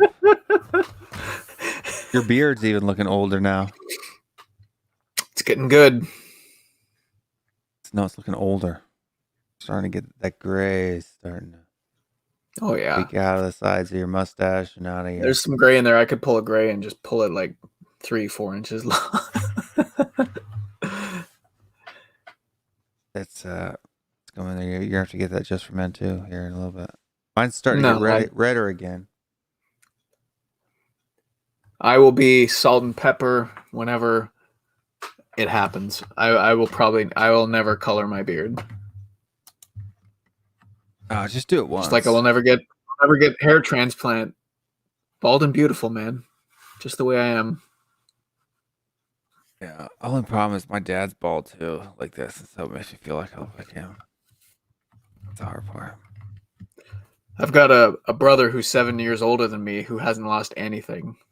It's like my grandfather on my mom's side was bald on top. My grandfather on my dad's side had a full head of hair. So like my oldest... But I actually have hair from here. Right here is where you can actually start to feel hair. So I'm not like when bald, it's just very thin. When my oldest brother was born, like my dad still had strong seed, and then slowly over time, as the baldness from my mom's side slowly like out. There was like a fight that was going on, so I probably have more of my mom's side in me than my dad. I don't disagree. But speaking of bald bastards, no, I'm not jealous, Ginty. Speaking of bald bastards, you can sit him there behind the... What's up, you bald bastard? Bold friend. I'm all right. Are you bold? No, I can't. You told me not to say that word. Yeah, I can't say on it, can I? Sorry. You can say the P word, though. You can call me a bald to piss off. No, man, I sent you a link because I was thinking this is just kind of a weird day of like all of a sudden all this guilt. Where did it even come from? This guilt talk. Oh, well, it's Jill, isn't it? Isn't it Jill? Jill, apparently. Oh, right, okay. Yeah, it's come out of nowhere. Still, we await the photos and the pictures. Matt's right. It's a matter of time before we start believing everything. But belief comes from actions, mate, doesn't it? And so far, there's been no action. Bit like married life. How traumatized are we? We're PTSD FC. Yeah, it is. I know it's unfortunate though. But the manager search. Yeah, that's it. I took everything out. But if you stand back, regardless of being a Spurs supporter, whatever you think, if you stand back and look at it, you can't really blame anyone for having such apprehension and being so cynical about any signature coming in. Yes, we need to believe in Paratici. We were told to. But we were told not to believe it, right? So, I mean, yeah, exactly. We're only doing what Daniel Levy told us to do. Spot on. I totally forgot about that. There you go. So, yeah, there's a cynic in me, mate, that's only going to believe it till... I only believe Nuno was with us till I saw him, in the dugout against Leyton Orient. That was still in the... but no, all joking aside, yeah, there's an element of apprehension and cynicism there. But we'll see. We'll see. If it comes off, I'm more excited about Lamela going out than Gil coming in, because I personally just know of Gil. I've never heard of him till this afternoon or late morning. I mean, people expected me to be like all giddy and happy about it because of my history with Eric Lamela, but honestly, I'm actually kind of a little bit like, oh man. No, you're not. I seriously am. But Cody, come on. Unless you're a hardcore Spanish league watcher, you watch him consistently, and you watch this player. You've seen this player playing consistently. Only then you can really give a true opinion if you're excited or not. In my opinion, I can't say I'm really excited about the player or not excited about the player because I've never seen him play. That was different than what we were talking about, Bob. You kind of like flopped the question on us. You're probably thinking about that in your brain and brought it up all the time. Probably. I've been thinking all day. But yeah, no, I don't disagree with you. I was on the group chat earlier, and I was having my blood pressure taken at the same time. I'm looking at the nurse going, no, now's not the right time. Honestly, do not take the blood pressure right now. She's like, what? I just get over and done with. Yeah, I get your point, Bob. I'd never heard of the guy before today. No, yeah. But I'm not. Despite making multitudes of appearances on random and wide-reaching Spurs YouTube channels, I am not an expert in world football. So if I limit myself to just getting excited about what I know and understand, well, I'll just never be excited because I don't know F all about the European player pool. So, this is just one of the things that we do when we sign a new player that we don't know. We get to know as much as we can in a short period of time so that we can produce an opinion with the caveat that we don't know shit. Are we excited because it potentially is our first? So I wouldn't sign him yet, but are we excited? No, I'm not, dude. He's 19, dude. I don't get excited when we sign youngsters. It actually makes me mad. I'm excited. Bye, Ginty. Bye, Gent. See you later, mate. Later, Dale. I love that name, Dale. Dale. It's so redneck American. Dale. I'm excited. We talked about Bob it. Newhart show. One of the biggest traits that Paratici brings into Tottenham is his scouting background. So if this is a player that he is in on and it's a young player, I'm all for it. Is it what we need right now? No. I'm calling it Jack Clark. Next Jack Clark. Yeah. Jack Clark. Next Troy Parrott. Next Jack Clark. Same build as Jack Clark. Paratici did not buy either one of those players. No, but and sorry, Pat. But hey, this is Tottenham Hotspur, and this is what we're used to. You know what I mean? Tommy, give us a rating, 0 to 100. How good is this signing? If you've been watching Mr. Bryan for a year, yeah. I think it's been sarcastic. For over a year, based on videos and articles I've watched. Read today. Yeah. You don't get that from me. I'm not one who jumps on here and pretends that he knows what he's talking about when he doesn't. When I do know when I'm talking about, I definitely know what I'm talking about. Hey, but when basically I'll all of my football opinions come with the caveat that I don't know what I'm talking about. Everybody so knows that, Cody. No, I'm just kidding. I'm here because of my pretty face. Pretty face and this beard. It's the beard. Be honest. Apparently, it's confirmed. Is it? Has it been confirmed? My Twitter's not red. No. No, I don't think so. It's just confirmed from other people. I think they're retweeting back the stuff that happened about an hour ago when we were. Look, live. we're all so damaged from what's gone on. I think we're only going to believe it when we see him play in his third game. Yeah, that's it. No, nothing Yeah. confirmed yet. Yeah, nothing in the last hour from Fabrizio, to be honest with you. I think he's live on Twitch, unless he's confirmed it there live on Twitch. But yeah, man, Jack Clark, who exactly? Yeah, Exactly. yeah. I think Romano's "Here We Go" is probably the longest "Here We Goes" we've ever heard. So yeah, we'll see. We'll see. It's a wait and see with a player. In my eyes, Paratici as well. It's a "Here we go." Here we go. It's the way Paratici works does my head in at the moment. But if it all comes off my 1st of September, then brilliant. But Paratici is going to be judged. window. I don't know if I like the way that he works, simply for the fact that the transfer window is going to be really boring next season if he just keeps doing this every year. Yeah. You know what I mean? No, I can't get used to it. Matt says, "Piss off, Bob." Piss off, Matt. I always love that. That's a very British term. Oh, that's not very nice.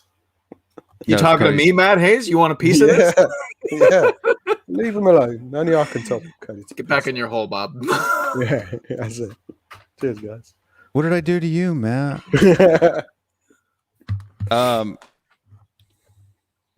No, it's. If he does this every summer, it's gonna be boring, dude.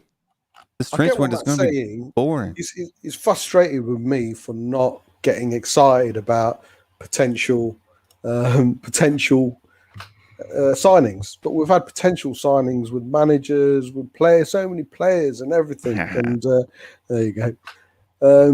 Yeah, it's one of those. It's a mindset that unfortunately my club has given to me. So we'll wait and see. We'll wait and see till they're holding the shirt for me. But if there's too many people who've been linked with this summer, it's too exhausting. Like Matt, dude, I don't know how you do it, man. Making a video on every one of these names that pops up. Funny thing is, we haven't actually been linked with this player. We've been linked with every player in Europe. Good point. Well, we have for a few hours now. Yeah. But yeah. Basically, so if we get linked with a player, it means we're not. That's it. Getting them. That's it. It's from so far. That seems to be the pattern. We were linked with that. We were linked with. I think the way it happens is like we were linked with the Atalanta keeper, right? Like at the beginning of the window, like even before the window, and then it disappeared. That we stopped talking about it, and then it just popped up again. And I've not heard Tommy Yasu's name mentioned today. No. Which I'm a little bit disappointed about that, to be honest with you. I had done some research on him, and I thought that he looked like actually a pretty decent player. We did a stream on him, didn't we? We did a stream on him. We compared him. You compared him to Sanchez and Dyer and Tanganga, I think it was, wasn't it? Yeah. Yeah. I'm still waiting. He says, as a vlogger, it has to be hard to follow Spurs. Done deals aren't done. It is. God, it is. Yes, mate. Definitely is.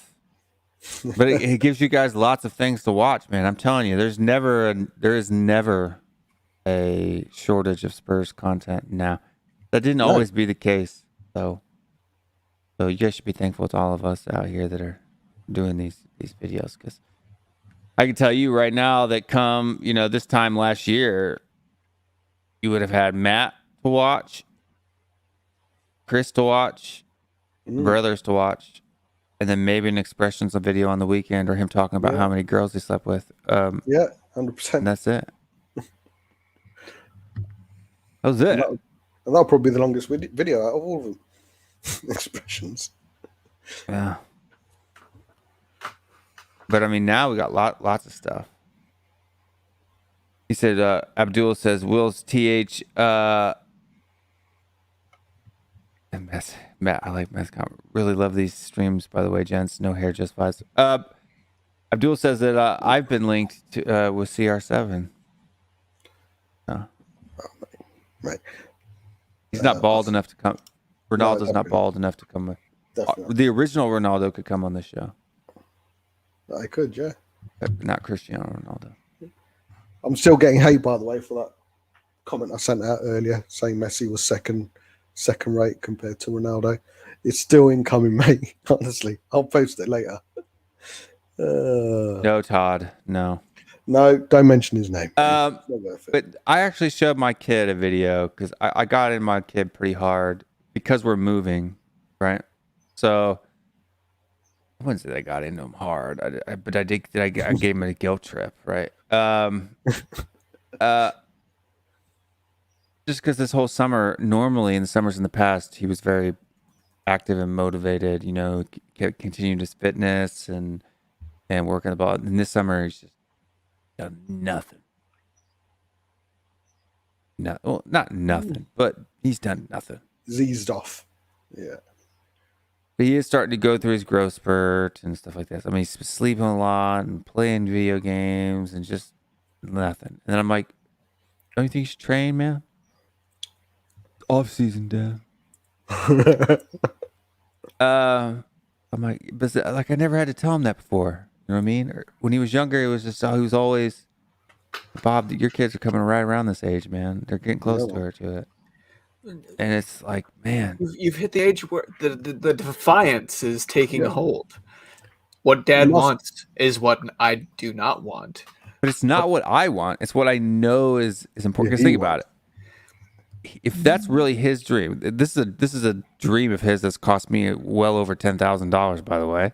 From a dad, if you want to talk what Dad's worried about, that's what Dad's worried about. It's the $10,000 that I've spent on this kid.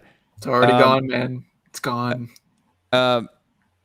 If this is something that he wants, though, if this is something that he desires, I mean, how many of us? Is there ever a time that you can look back now on your life growing up and say, "Man, I wish I'd have played video games more"? Or it was, I had this skill and talent, and if I would have put in effort here, I could have been better here. Yes, Todd, we are. Yeah, same thing. I think it's the same thing. But did you guys? Do you not have them? Dreads? Is this your son? No, he might have. He's got this little front tarantula now. How old's Paul now? How old's Paul? 13, man. See, my 16-year-old's like that. All he wants is his phone, PS5, and tissues, and he's happy with that. Yeah. He's happy with that. Bottle of lotion. That's it. But yeah, no, and that's what I'm saying. That's what I'm saying. It's like, what happens at that age where you go from this young kid who was full of life and hard work, and then they're going to get some hair in places where they didn't have it before, and then all of a sudden they turn into a lazy pile of poo-poo. That's it. Bit of poo-poo there. It's his friends. I'm telling you, wrong circle of friends. Bad influence. He doesn't have any friends. It's COVID. All of his friends were online. That's probably the problem. They keep telling him, dude, he's chatting around on Discord. I was like, how do you know he's not a 6-year-old man sitting in his basement wearing no underpants? He's like, he's not done. I'm like, how do you know? Have you seen him? No. I'm like, how do you know it's not a 6-year-old man sitting in his basement with no underpants on? You don't know. Faz, things seem to have started happening, 3 weeks ago, man. 4 weeks ago. So, but yeah, big up for the... Didn't Alistair Gold say yesterday that this week was going to be a busy week? Yeah, he was on holiday. Oh, is that why? Well, normally the case, isn't it? Yeah. I wonder what it must be like to be Ali Gold and just be like, oh. He's probably just trying to hold out as long as he can into the summer to be like, they will get some transfers done, then I can take a day off, and he's just like, I can't wait any longer. If I don't take a day off, I'm not going to get them as soon as he takes a day off. That's it, yeah. Yeah, it's just funny though. But just to say, Todd, he's not burnt out, right? It's not that he's lost the love for the game. He's bummed out. And it's not that he still likes playing. He still wants to play. Like if you were to ask He's him, hit the like age where it stops being cool to try. he's getting mad. Like he gets mad now because when I give him this guilt trip, the same thing I've talked about. When I talk the way to him that I've actually talked here on the stream today, it makes him mad because in his inside he still wants to play. He still has a desire to play. The thing is he's gone from being a kid who trained 3 to 4 hours a day on his own, on top of his regular training that he did with the club, to just a normal kid who trains at practice and at practice only, right? So, but for me, the problem is just going to training. If you're a Tottenham player and you're just training at training and you're not taking care of your body and recovering and working out and doing all those things on your own time as well, you're not a professional, right? I like to look at Cristiano. I saw a Cristiano Ronaldo video where they asked him about his kid, and he's 10. Right? Do you think he's got what it takes to be a professional footballer? And he said no, because he doesn't. He drinks Coca-Cola and Fanta sometimes, right? Like, I mean, he's 10 years old. Because he drinks Coca-Cola. He's not dedicated enough to be a professional footballer. But that's what I'm telling you. That's what that mindset. Yeah. You got to have that mindset. Now, granted, he's the 1% of the 1%, but for me, am I nagging my kid because he's a bad kid? No, he's not a bad kid. He's just, I see as his father, and knowing the life that I've lived, the hard life that I've had to go through, that when he grows up, all of the time and effort that he's putting in, and it's the same time and effort that Ali is wasting going to clubs and, hitting on Pep's daughter and doing whatever he's doing. All of that's a waste of time. You're gonna regret giving up piano, the piano lessons that I've been paying thousands of dollars. That's what we'll see. It's just the rain of cash going down the drain. Goodbye. Mate, Goodbye. Social media. Well, YouTube, not YouTube. Just games. PS5 is probably the cheapest babysitter any parent can get. Put them on there. See you later. And that's another 2-3 hours to yourself. And yeah, but I only want them to be quiet when I need them to be quiet. Like right now, I want them in there being quiet. I don't believe in that. I don't believe in that. They have an hour. They have my kids have an hour in the morning, and if they do everything throughout the day, they have an hour before they go to sleep. Yeah. It's probably because, Matt, they saw potential in you. They probably started getting. So this is what parents do, and this is what parents, right? We as people in general, and Matt, as you get older, I'm sure you'll really start to look back on your life. There were things like I really regret now the fact that no one pushed me in a direction to where I would be most useful. Right? I played every sport under the earth: golf, tennis, soccer, basketball, baseball, roller hockey, anything that you could. We don't from Missouri. We don't have ice really, except for in the winter, so we roller hockeyed. Anything that you can imagine. Just think about it. Looking at Di Maria during the Euros, he's 6'5". Right? Me, I played tight end in American football. I'm very good with my hands. Very good at catching things. I played, center field, in baseball, or third baseman. I was really, really good with my hands. If someone could push me to be a goalkeeper, I could have been like, Do you look at Donnarumma and think, that could have been me, man? Yeah, I do. I do. Played soccer for 2 years. Like nobody had the wherewithal, because I was really good at basketball. I was really good. I mean, I went on to have trials and stuff like that with college teams, but university teams. But when I got to that level, I was a midget compared to the other people in my position at 6'5". When they're 6'10", right? 6'8", 7 foot. And there were dudes I'm looking at their waist, man. I'm looking at their belly button.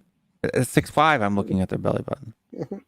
Ah, yes, the age old parental mistake of trying to live vicariously through your children and trying It's not to vicariously. trying to make sure they don't make the same mistakes you did and all that. It's not that I want to. I'm trying to live through him. I don't think that's It is not. vicariousness. It's not how it works. It's not how it works. Let me tell you, the more you squeeze your hand, the more the sand is going to slip through your fingers. I don't squeeze. I just wanted to say, look, if you don't want to play anymore, tell me so I can stop spending $5,000 a year on it. Guilt tactic, squeezing. But no, you cannot win. You don't have You cannot win. you don't have regrets that you would be like, man, I wish I would have spent more time here growing up and I could have been more successful. Nope. You're lucky, Cody. I have lots of regrets. Don't live with regrets, man. Life's too short. Life's too short. You can't live with regrets. Look forward. Make new memories. I don't have regrets like, man, I wish I wouldn't have done this. Yeah. But I have regrets in the fact that I wish I would have done more. Okay? Because I see potential in things now, and so it depends. Like what are you defining as the things your shortcomings as a human being here? Like what is the idea of more? You want to make a career in professional sport, or you want to be more influential politically, or you wanted to have a bigger family, or you want to be richer? Like what is your idea of what you have missed out on because of these regrets? By the way, Taliesin, if you're just going to put in 4 words, at least put the question mark at the right place. Oh, dear. Never mind. Sorry. And what has happened to the stream? Haha. It's an hour and 47 minutes. We've been talking about Tottenham. Now it's time for us to ramble on about things that aren't related to Tottenham. Come on now. Oh my God, is that Fen? I was just thinking, where has Fen been for months now? I haven't seen Fen anywhere. I've been playing Roblox with my son.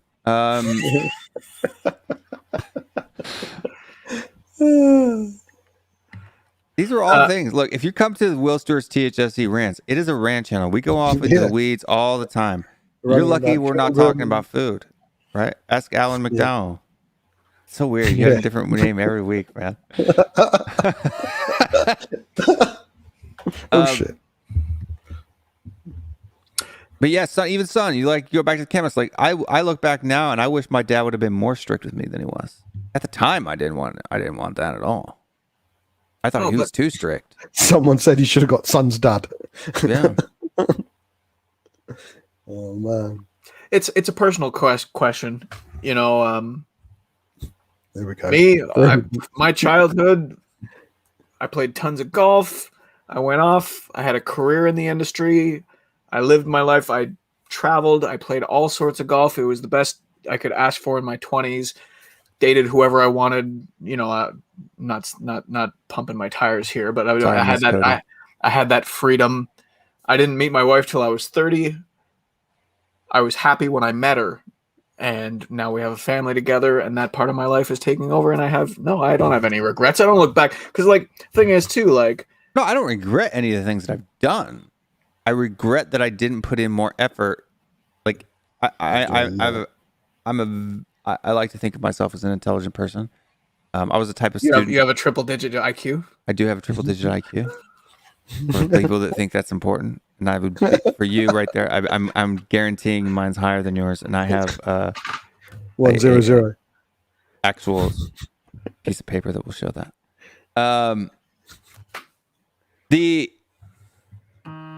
But for me, the thing that I wish I would have paid more attention in school. Right. I was the kind of kid who got A's on tests and F's in homework because I just never did it because I couldn't be bothered in high school. You know what I mean? I wish I would have put in that effort. Maybe I would have gotten a scholarship to do this and gone there and had a job. Maybe I wouldn't have had to work, live my life paycheck to paycheck if I would actually put in some effort and some attempts when I was younger. I went straight into sales at the age of 16. I've been on that line ever since. You know what I mean?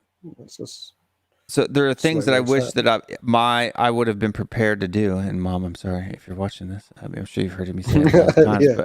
But I wish I would have had more direction that was based in reality rather than just do what you want to, hon. Yeah, but that implies that you would. This has got to be the you first wish your life was different than it is now. Is that This true? is the first stream I've seen where the child is actually looking at the parents saying, "I'm disappointed in you." Yeah, that's my only beef against my dad.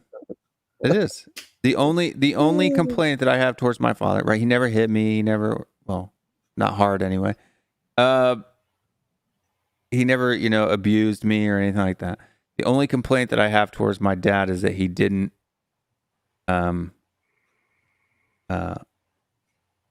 prepare me enough for life. Are you the oldest? I am the oldest, yeah. Yeah, see, I'm the youngest.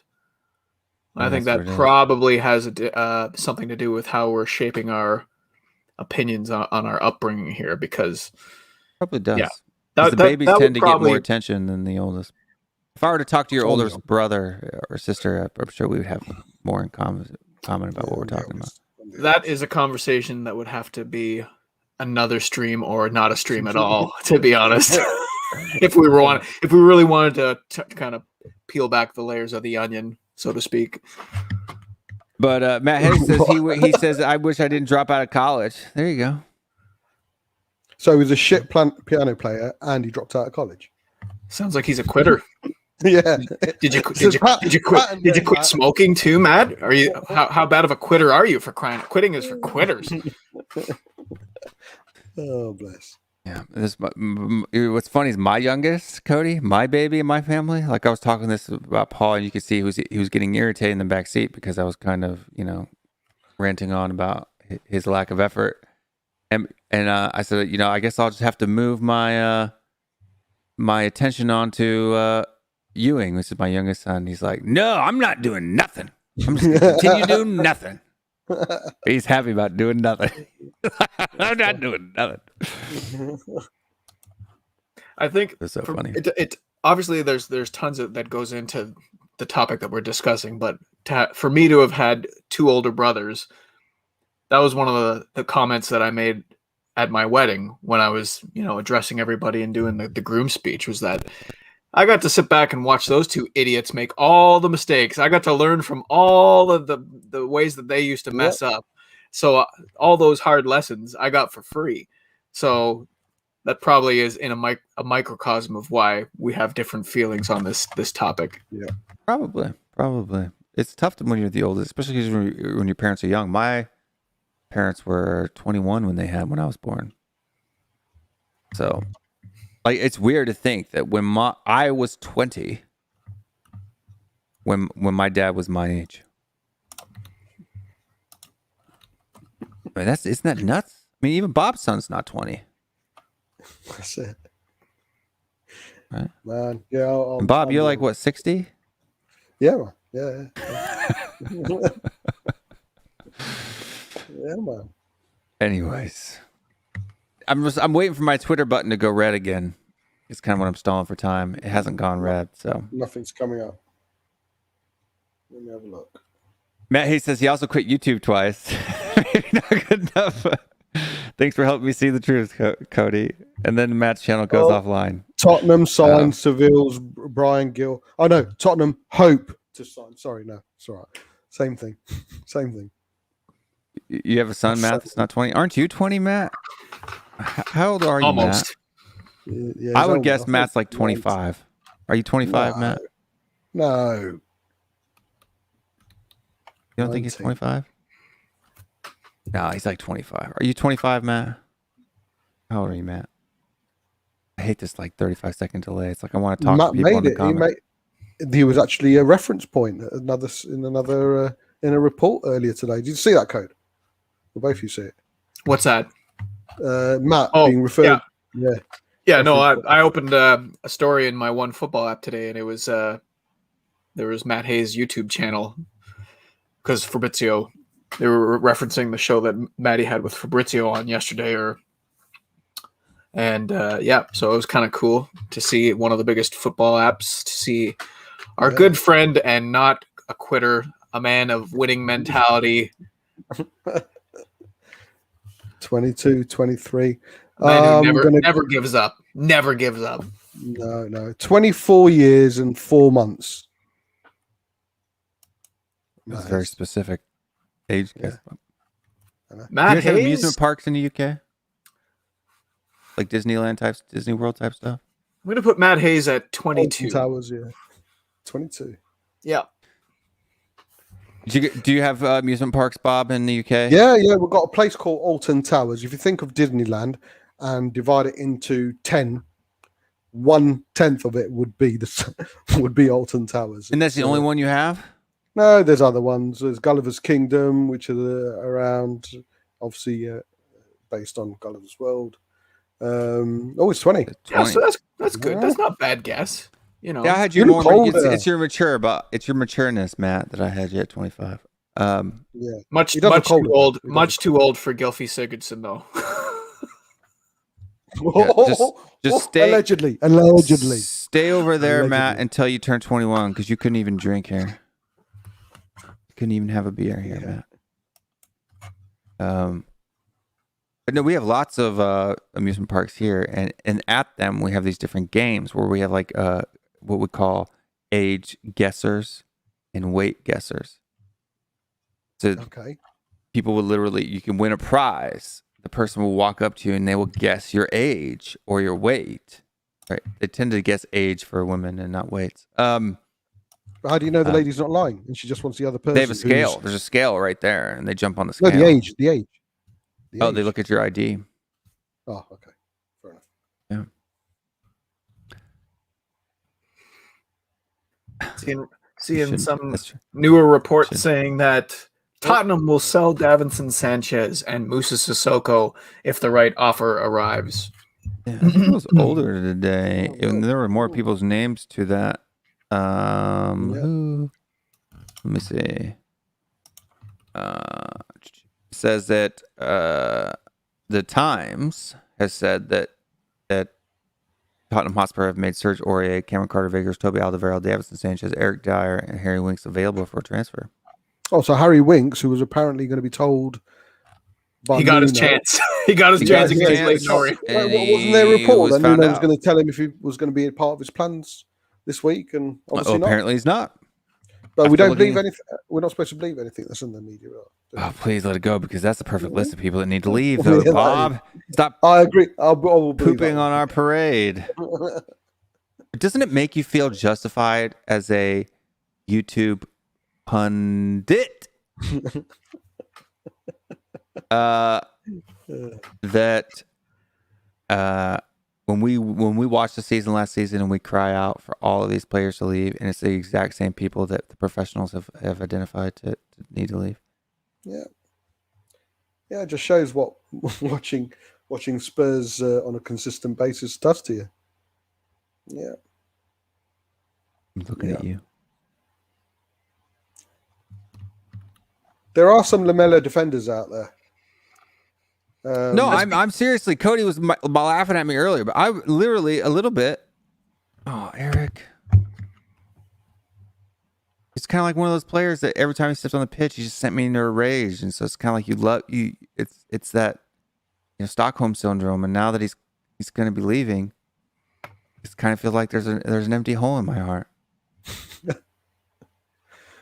No, I said I'm gonna cry. I said I'll take a cabbage in exchange for Lamella. That's how much I. Here's what I'll say about Lamella in his defense. Yes, we know all of his shortcomings. Only 1 foot, always injured. Maybe a little bit of a lack of discipline, but he is one of the players that, when healthy, always gave it all on the pitch. Always left it all out there. Always played hard. Never was one of those players that was seen jogging around the pitch or dicking around. He was a hard worker. He respected the badge, but it is time to go. You can both appreciate a player for being a good / decent servant to the club, while also acknowledging that it is their time to leave. Yeah, but was he someone who really wanted to work hard or is it the kind of, there's two types of hard workers. There's the people that don't have a lot up here, and so they're just animalistically motivated to go. And then you have the people that have it up there and are making that conscious effort. And I don't know if Eric Lamella necessarily has it up there. No. Do you watch BR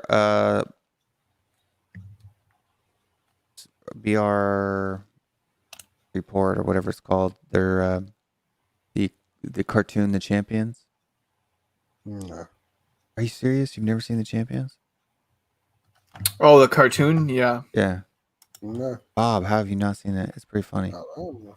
It's like they always make fun of Kevin De Bruyne, right? Like he's some blockhead that he can't speak other than say his own name. De Bruyne. And they mock Harry Kane. Come on, lads.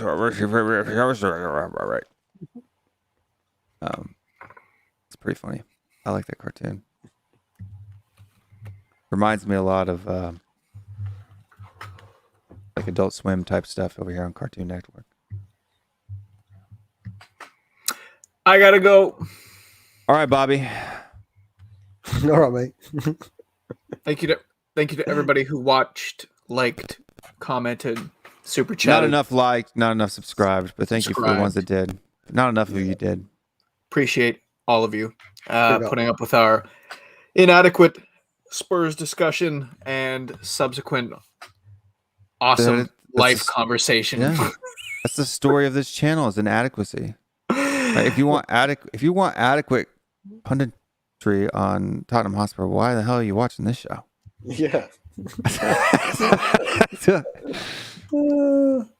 Mr. Code, do you want people to follow you on Twitter? At ComacDo. Follow me if you want. I am ultimately satirical and sarcastic, generally negative, but I am making a conscious effort to tweet at least one positive thing about Tottenham every single day. And yesterday, first thing in the morning, I tweeted. People are worried about you, Cody, and you realize that because we do the show together, every time you go off on one of your things, people message me, is like, is Cody okay? Yeah. Here's the tweet. I don't fucking know. Tottenham positivity for the day. We will get good business done in this transfer window. It'll be worth the wait. And that was yesterday morning, before any of this, even with Gollini, started happening. So today I quote tweeted it and said, I use blood magic, and quite frankly, you should be grateful. Yeah. Law of attraction, baby. Yeah, I'm trying to find another quote from Cody today. That totally pisses all over that. I can't find one now. But I do have to go. Everybody have a good time. We'll see you later. We'll see you next week. Wake up, mate. All right, Cody. Take it easy, man. Still no official news, mate. Still nothing. No official news, but Fabrizio Romano just tweeted out 27 minutes ago on the Turkish leagues. I don't really care about them. No offense. No, nothing about. No, nothing. We'll have to wait and see. For the get Bob to piss off on. Yes, thank you. Thank you for that, Alan. Aaron, Dove, Alan McDowell. Well, is it tonight you're doing a midnight 1 o'clock stream or whatever? Or is that tomorrow? Or Thursday? Can't remember. I don't know. We have a game tomorrow, right? Yes, we do. Yeah, friendly. I'll be doing one after the friendly tomorrow night. Yeah, probably. Oh, okay, cool. Wednesday night. Folks who are watching the channel, there may be, you've been seeing less videos here on this channel over the last week or so, and that's because I'm looking to find a house. We have found one, so that search is over, but now begins the moving. So you may again only see 1 or 2 shows a week. I'm surprised I'm still even able to do 1 or 2 shows a week with the amount of bullcrap that I'm dealing with right now, to be honest with you. What's your new studio going to be like? That's the thing is trust me, as I was going and looking for places, that was definitely on my mind. What kind of space can I do? And then because this one here, it was just kind of thrown around. This was already my office. I'm in this tiny little, maybe 6 feet by 12 feet long little place over the stairs, right? So in a closet like Harry Potter. And so no, I'll have a proper office. So it should be fun Bigger, to set that all up. More space. Yeah, more space. I'm gonna try to do a multi-camera setup there, so that when I do my Thursday shows, so that I can talk here, and then I can switch the view, and you see me from the side looking at the monitors, and then one over there, because I've got 5 cameras over there that I'm not using. So yeah, man. Yeah, it'll be fun, and but that's why that's what kind of got me on to griping at my kid, is because now I have to go. Now that it's official that we're moving, because I didn't know. I knew we were going to move, but I didn't know whether it would be here locally or there, just depending on what place we found. Now I've got to go to the club and try to get my money back for what I've already paid for next season. Because I didn't want to, because that's the competitiveness. If I were to just said, "Hey, we might be moving, so I'm not gonna," then he would lose his spot, and then my luck, we'd end up having to stay, and he wouldn't be able to play, right? So I know I'm not gonna I won't get the deposit back, but they just took $250 out of my bank account last week. Right. I could probably get that back, and then hopefully that they will help. I would like them to suggest a club for him to go to, since that they're supposed to be professionals in this industry, and that they could send an email to a director of coaching, or I would hope that after 2 years of faithful payment, that would be something that they do.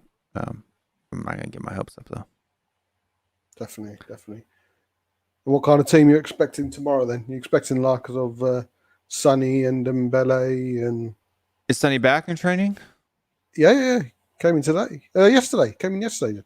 He arrived at the ground yesterday, and he did a funny dance. Was that today or yesterday? God, I'm losing. I mean, is he ready to play though? That's the thing. It's Colchester at home. Colchester at home. I'm sure he can get 10-15 minutes.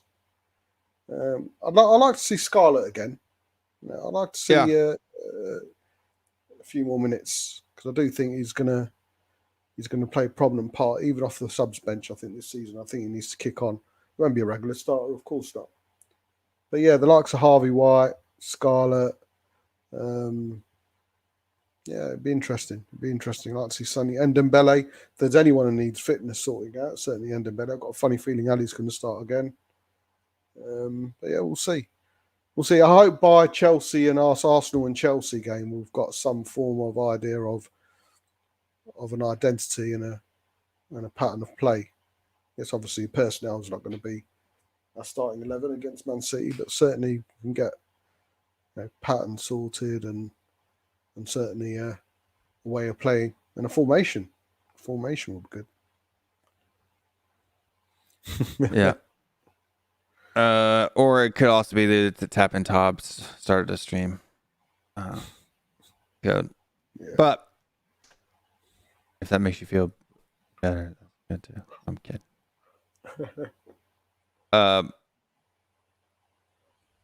Yeah, no, man.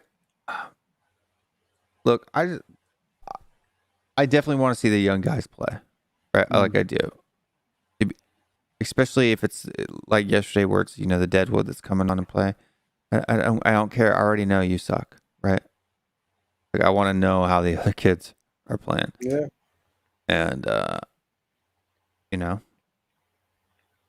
and I'm disappointed that they were rotated out. So many were rotated out, yeah, as well. Then the number. Well, the good ones. I mean, they brought in other young kids in those spots, but like, I don't want to see Jack Clark play. I sell him already. I'm done with him. Yeah. I'm done with Troy Parrott. I'm done with those guys. They're done. They're dead to me. You're deadwood to me now.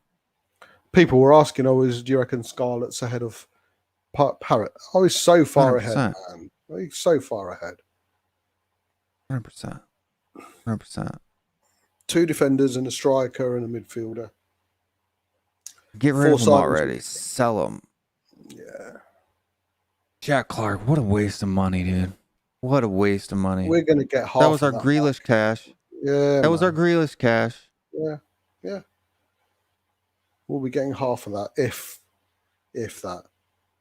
We'll be getting half of that. I don't know how. I can't even justify a £5 million fee for him. I honestly can't. No. But even Dele's been worth his keep way more than. Yeah. Oh, Jack Clark, what a Dele Alli. what a downer. I'm all depressed now. Yeah, it's 15 million pounds for a kid that's done nothing. No. The signs should have been there when he went back to Leeds on loan and didn't get a minute. Well, that's because Bielsa tends to punish people who want to leave, right? So I think that has more to do with that. But I don't know. We'll see. Because he was starting week in, week out for them when we signed him in the winter transfer window. Yeah, he was doing all right as well. They had some good stats, but yeah, we'll see. We'll see. I'm gonna get some dinner, man. Yep, I'm gonna go to folks at home. Folks at home, it's 3:45. Usually about we usually stop around 3:30 is normal. Anyway, thank you guys for watching. Bob, let people know where they can find you. Bob Spur TV got a big show 10 o'clock this Saturday, the best ever. So we're gonna have the best ever. We'll vote on the best ever manager. Why am I not on that show then? You can come on if you want. I've not invited anyone, but you're fucking busy anyway. I'm talking about being the best ever. I should be on the show. Oh, right. You either talk about me. If I'm not on it, you have to talk about me. I did think about doing a YouTube vote. Funniest, most articulate, the most interesting, the sexiest. Doing a vote like that. I fit all of those. Yeah. But no, on Saturday. So yeah, so the best ever. We've got the best ever goal. Aaron's a regular voter on there, just like Cody and everyone else. So yeah, 10 o'clock Saturday. The link's out there on my Twitter at BobC73, and yeah, it should be a good one. I'm looking forward to it Saturday. Everybody go subscribe to Bob Spur TV if you haven't already, or if you're watching this back after the fact. Don't let his appearance here on this show of meaninglessness dissuade you from going and subscribing to his channel. Yes. See past that. Yeah, see past that, and don't hold it against him. No, not my fault. And but yeah, anyway, you guys who are out there, we will be live again tomorrow night. We'll be doing a post because I won't be out of town tomorrow night, so we will be doing a post match rant stream. Probably start around maybe 9 Eastern, 9:30 Eastern time, and then we'll have Thursday's Q&A show. We'll be back, and then those will probably be the shows this week. So today, tomorrow, Thursday, and then I will probably be going. I don't know. I think I need to go. I need to take like a weekend vacation. Too much stress lately. Before the season starts, yeah, why not? Yeah, just I just need to go to the beach with the family and relax, sip a margarita on the beach. That's it. And rub my toes in the sand. Hairy toes. Yeah. And recharge. Yeah. And then because the next week is when I start moving. Mamba Coach wants you to give out your address. I'm not sending you my address, Mom. Just give out the address, man. That's right. Just Okay. in the comments, look out for Will's new address. If I give her my address, she'll just keep,